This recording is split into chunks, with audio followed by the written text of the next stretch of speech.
नक्कीच 3 पोटनिवडणुकांचे जे निकाल लागलेले आहेत त्याच्यामध्ये आश्चर्य वाटावं असे हे काही निकाल नाही. बिहारमधली जी जागा आहे कोणती बांकीपूर, जी भाजपचे राष्ट्रीय अध्यक्ष नितीन नवीन आणि त्यांचे वडील हे 1995 सालापासून ती जागा जिंकत आहेत आणि हा भाजपचा गड असलेली जागा भाजपनं प्रशांत किशोर यांच्याकडून गमावली. या जागेबाबत भाजपला किती आत्मविश्वास असावा. तर भाजपचे नेते रविशंकर प्रसाद काय म्हणाले प्रचाराच्या दरम्यान की बांकीपूरला कुत्ता बिल्ली कुत्रा आणि मांजर जरी भाजपनं उभं केलं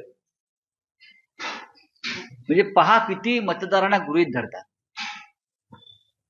कुत्रा आणि मांजराला जर उभं केलं तरी लोक कुत्रा आणि मांजराला मत देतील भाजपच्या. हा अहंकार लोकांनी मोडून काढला. त्यानंतर मध्य प्रदेश मधली दतिया विधानसभा ही काँग्रेसचीच होती. ती जिंकण्यासाठी भाजपने साम दाम दंडभेदाचा वापर केला पण काँग्रेसने ती जागा जिंकली. गुजरातमध्ये जागा जिंकली त्यात काही विशेष नाही. या 3 पोटनिवडणुकाचे निकाल त्यातले 2 महत्वाचे आहेत. त्याच्यामुळे